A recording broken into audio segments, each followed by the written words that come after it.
ഓല amigos.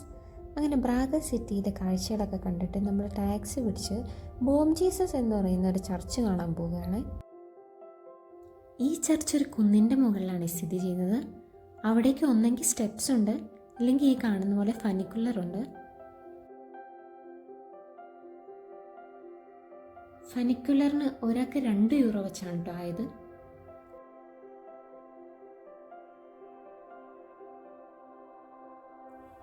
ഇത് 19-ാം നൂറ്റാണ്ടിൽ പണി കഴിപ്പിച്ചിട്ടുള്ള ഒരു പള്ളിയാണ്.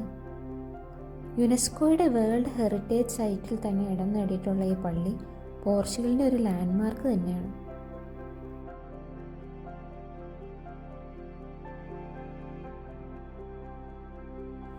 ബോം ജീസസ് എന്ന പോർച്ചുഗീസ് വാക്ക് ഗുഡ് ജീസസ് എന്നാണ് കേട്ടോ അർത്ഥം.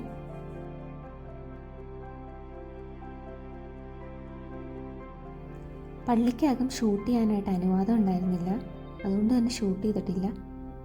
അൾത്താര കാണാൻ ഒരു പ്രത്യേക ഭംഗി തന്നെയായിരുന്നു. യേശുവിൻ്റെ ക്രൂശ് മരണം കുറച്ചുകൂടി വിഷ്വലൈസ് ചെയ്തിട്ടായിരുന്നു അൾത്താര.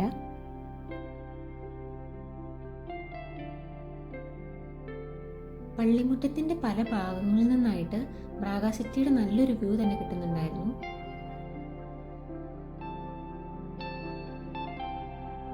ഇവിടുത്തെ ഫനിക്കുലർ 1882 സ്റ്റാർട്ട് ചെയ്തതാണ്. ലോകത്തിലെ തന്നെ ഏറ്റവും പഴക്കം ചെന്ന വാട്ടർ പവർ റെയിൽവേ ആണിത്. 2 ക്യാബിനുകൾ കേബിൾ ഉപയോഗിച്ച് ബന്ധിപ്പിച്ചിട്ട് മുകളിലത്തെ ക്യാബിനിൽ വെള്ളം നിറച്ച് അത് താഴത്തോട്ട് പോകുമ്പോൾ താഴത്തെ ക്യാബിൻ മുകളിലേക്ക് വരും.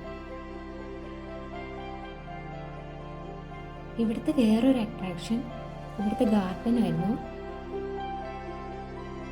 ഗാർഡൻ്റെ ഒരറ്റത്തായിട്ട് ഒരു ഗുഹയും പിന്നെ ഒരു ഫൗണ്ടനും ഒരു കുളമൊക്കെ ആയിട്ടായിരുന്നു സെറ്റ് ചെയ്തിട്ടുണ്ടായിരുന്നത്. കുളത്തിൽ കുറച്ച് നാണയങ്ങളൊക്കെ ഞങ്ങൾക്ക് കാണാൻ പറ്റി.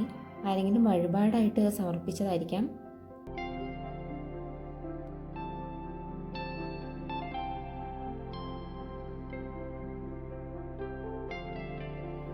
ഗുഹയ്ക്ക് മുകളിലായിട്ട് ഒരു പ്ലാറ്റ്ഫോം സെറ്റ് ചെയ്തിട്ടുണ്ട്. അവിടെ നിന്ന് ഞങ്ങൾക്ക് ചെറുതായിട്ടൊരു സൺസെറ്റ് വ്യൂ ഒക്കെ കിട്ടി. ദേവാലയത്തിൻ്റെ പ്രധാന ആകർഷണം ഇവിടുത്തെ ബാരോക്ക് പടികളാണ്. പടികളിലെ ഫൗണ്ടൈനുകളും ശില്പങ്ങളും ഒക്കെ യേശുവിൻ്റെ കുരിശുമരണത്തെയാണ് പ്രതിനിധാനം ചെയ്യുന്നത്. ഏകദേശം 600 പടികളാണ് ഇവിടെ ഉള്ളത്. അങ്ങനെ തിരിച്ച് താഴത്തോട്ട് പോകാൻ ഞങ്ങൾ പടികൾ ഉപയോഗിച്ചു.